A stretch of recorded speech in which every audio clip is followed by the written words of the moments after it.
Assalamualaikum warahmatullahi wabarakatuh, sahabat Joyo Santri Adventure. Oke sahabat semuanya, pada kesempatan kali ini saya akan kita akan menyimak bersama-sama. Ini ada percakapan, nanti ada pemuda dan pemudi. Saya lihat kalau yang perempuan ini muslim ya, masih muslim sepertinya. Ya, yang laki-laki ini dia adalah seorang yang ateis ya, atau tidak percaya adanya Tuhan, atau naturalis lah dia nyebutnya, yang alamiah ya. Oke, sebelumnya saya nggak pernah ya ketemu orang kok ateis, orang kok sampai ateis nggak percaya Tuhan tuh seperti apa sih cara pikirnya, pola pikirnya itu, sampai nggak habis pikir tuh ya. Tapi ternyata karena sekarang ini udah zamannya sudah online, sudah YouTube di sana sini, sehingga orang pun menyampaikan apa yang ada di isi kepalanya dan bisa disimak oleh kita semua. Dan ini saya penasaran dengan orang yang namanya ateis itu seperti apa. Dan ini saya akan memberikan logika. Jadi mereka tuh hidup dengan logika ya. Mereka tidak ada istilahnya aturan-aturan yang dari Tuhan ya. Mereka tuh hanya hidup berdasarkan mengandalkan analisa logikanya. Kalau dianggapnya masuk akal, dia ikuti, kalau enggak dia tolak ya. Nah, nanti ada sisi bahaya yang sangat luar biasa. Simak sampai akhir. Apa yang menurut saya itu, logika saya menganggap itu akan sangat bahaya. Kita simak bersama-sama. Seperti ini percakapan mereka. Nah, sebagai naturalis kan kamu tidak kamu tidak mengklaim konsep ketuhanan gitu. Kayak ngapain gitu? Kamu panjang-panjang setengah jam bahas kayak gitu. Oke, aku mulai dari mana ya? Aku akan mencoba memulai dengan bagaimana kita mendefinisikan ateisme itu sendiri ya. Karena aku familiar bahwa orang macam Dawkins, kamu juga tahu dia, terus Michael Shermer dan kawan-kawannya itu mendefinisikan ateisme berbeda dengan para filsuf ketika mereka mendefinisikan ateisme. Oke. Bedanya gimana? Misal kayak gini deh, aku pernah nonton video kamu sama Indah Ji waktu itu. Oke. Coba apa buat kamu definisi ateisme itu? Orang yang gak percaya Tuhan.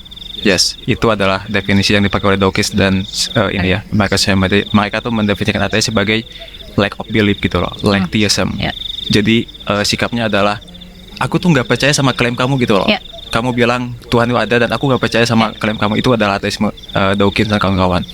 Tapi sebetulnya kalau dalam filsafat, kayak perdebatan filsafat gitu, ateisme tuh nggak didefinisikan seperti itu, bukan lack theism, tetapi pandangan bahwa Tuhan tuh nggak ada. Jadi dari sebetulnya ini yang remeh ya, tapi dua perbedaan definisi ateisme ini tuh menentukan attitude kita, menentukan sikap kita, bagaimana kita dalam perdebatan ini. Dawkins, karena dia mendefinisikan sebagai ateis sebagai like belief atau like theism, dia merasa bahwa saya nggak punya kewajiban untuk kasih justifikasi. Kamu yang mengklaim, ya kamulah yang membuktikan gitu loh. Saya nggak punya kewajiban itu. Cuman kalau misalkan kita mendefinisikan ateisme sebagai pandangan bahwa Tuhan nggak ada, maka kita mesti punya argumen untuk menjustifikasi posisi kita gitu loh. Kayak kalau di Indonesia mungkin aku kalau boleh nyebut Bang Coki ya. Bang Coki itu pernah ada di podcastnya Kania dan dia bilang bahwa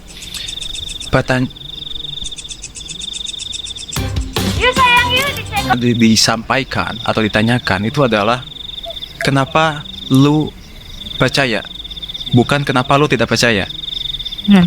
Terus Kania kayak mengkonfirmasi itu dengan bilang bahwa ya caranya adalah kurang lebih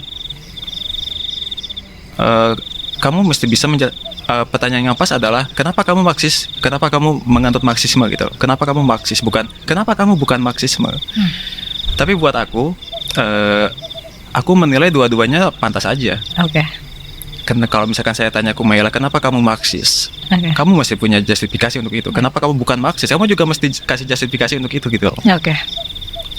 So that is atheism, dan itu alasan kenapa kita mesti ngasih justifikasi untuk posisi aku sebagai naturalis gitu loh. Meskipun aku mengklaim bahwa aku nggak percaya bahwa sosok ini ada. Tapi kalau dalam filsafat ya balik tadi, karena definisi ateisnya kayak gitu, jadi aku mesti merasa punya kewajiban untuk memberikan argumen positif. Berarti kalau misal, oke, berarti kamu berada di sikap ateis sebagaimana filsuf terdahulu gitu ya? Besok sekarang juga masih hidup kok, masih ada kayak J.L. Schellenberg benar sih, dan sebagainya. Oke, sekarang giliran kita ya. Yang pertama, di Indonesia memang tidak ada secara tertulis larangan untuk ateis, tapi dilarang untuk menyebarkannya. Ya, bahkan filsafah kita, dasar negara kita adalah Pancasila, itu jelas ketuhanan yang Maha Esa. Dan agama sudah jelas yang diizinkan di Indonesia, ada agama-agama yang sudah disebutkan ya. Nah, di KTP juga jelas harus memilih agamanya apa. Nggak ada istilahnya agama ateis. Itu yang pertama. Yang kedua, saya sudah menyamakan ini akan ada bahaya besar dan bisa memberikan potensi kekacauan yang sangat besar di negara ini. Nah, yang pertama, orang ateis ini tidak percaya Tuhan. Orang yang tidak percaya Tuhan ini sangat membahayakan. Saya ambil contoh aturan tentang dilarang membunuh. Dilarang membunuh itu adalah, kita sebagai orang umat muslim, itu adalah aturan yang diturunkan oleh Allah ya. Jadi Allah menurunkan, saya menciptakan manusia dan kalian saya larang untuk saling membunuh ya, sesama muslim termasuk dengan non muslim itu nggak boleh ya. Itu jelas, berarti kita tidak membunuh itu karena mentaati aturan Tuhan, mentaati aturan Allah. Nah, orang ateis mereka tidak mengakui Tuhan, berarti tidak ada ketaatan terhadap tidak membunuh. Nah, itu yang akan membahayakan. Dari sini kita udah mulai kerasa ada bahayanya. Oke, mereka berpikir, menganalisa, terus akhirnya disimpulkan, oh iya, masuk membunuh kok diperbolehkan ya, secara moral, secara natural nggak boleh, nggak bagus, nggak bener. Nah, mereka tahu itu nggak boleh, nggak bener itu dari mana?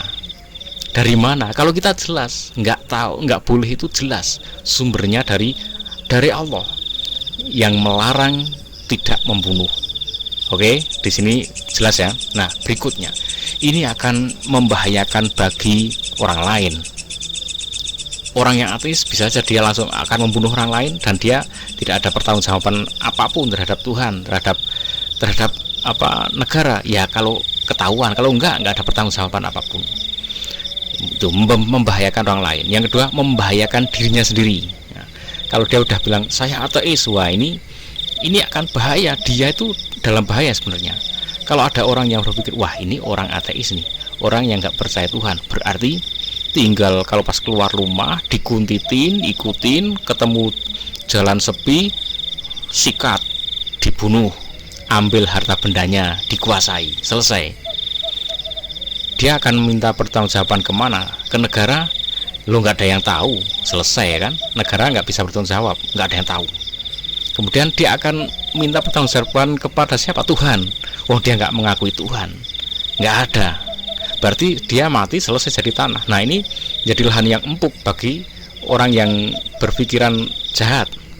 Wah, langsung aja sikat. Jadi kalau orang ini kok yang mas-mas tadi ya, kalau kaya, wah itu bahaya, itu bisa jadi lahan yang empuk. Dikuntitin, sikat di tengah jalan, selesai, jadi tanah ya. Kalau kita orang Islam masih ada harapan. Oke, negara nggak ada yang tahu, dibunuh di tengah jalan, dibuang, tapi ada hari pembalasan, ada yaumul hisab. Kita masih punya harapan karena kita punya Tuhan. Itu inti yang utama. Jadi hati-hati mas yang ateis tadi. Ini kalau suatu ketika ada orang yang mengutiti Anda, tahu-tahu disikat di tengah jalan, hati-hati itu. Jangan-jangan itu teman Anda yang ateis juga, itu ingin menguasai hartamu. Nah, kalau saya kembalikan ke moral, secara moral nggak baguslah membunuh. Oke, saya tunjukkan bahwa dulu di zaman jahiliyah, zaman Khalifah Umar bin Khattab sebelum masuk Islam, zaman-zaman itu orang itu kalau istrinya melahirkan anak laki-laki, wah bangga luar biasa, menjadi kebanggaan keluarga. Kalau melahirkan anak perempuan dikubur hidup-hidup, artinya apa? Pembunuhan di situ. Dan di situ pembunuhan apa? Dibiarkan, diiyakan. Artinya apa? Pembunuhan itu kalau disepakati ya sudah, itu menjadi sesuatu yang diperbolehkan. Betapa bahayanya saat itu. Nah, saat itu orang-orang apakah bodoh? Enggak. Orang-orang saat itu pintar-pintar, logis, mungkin lebih pintar dari Anda, ya, pintar-pintar. Tapi disebut zaman jahiliyah, zaman kegelapan. Karena apa? Tidak mengenal Tuhan, tidak mengenal Allah, maka tetap dikatakan jahil, bodoh, jahiliyah. Walaupun pintar loh ya, walaupun pintar tetap bodoh, jahiliyah, karena tidak mengenal Tuhan.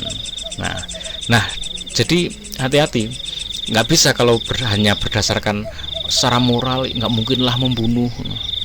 Itu buktinya pembunuhan. Coba kalau orang-orang yang seperti itu berkumpul terus punya niat jahat, sepakat bunuh, ya sudah selesai.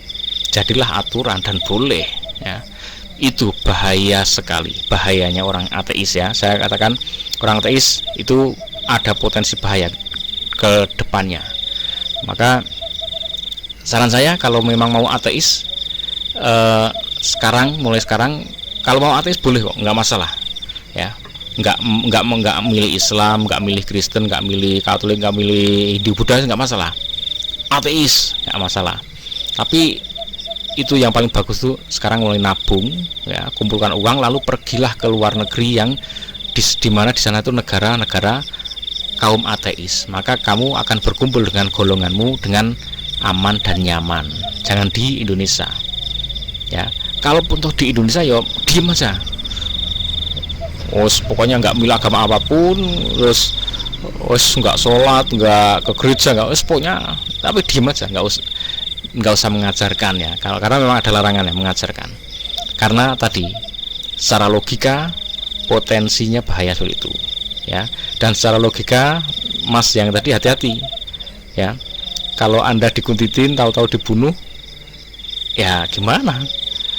Ya baik-baik saja kan? Dibunuh juga setelah itu Anda cuma paling jadi tanah. Yang membunuh juga nggak ada konsekuensi dari Tuhan, ya kan? Fine-fine saja. Tapi kejadian-kejadian pembunuhan itu karena terjadi di Indonesia, itu menjadikan Indonesia menjadi negara yang kacau balau karena terjadinya pembunuhan di mana-mana. Itu yang jadi masalah, ya. Kalau cuma ateis sendiri diem aja nggak masalah, tapi kalau itu menjadi digelurakan, kemudian bisa makin banyak pengikutnya, akhirnya terjadi seperti itu.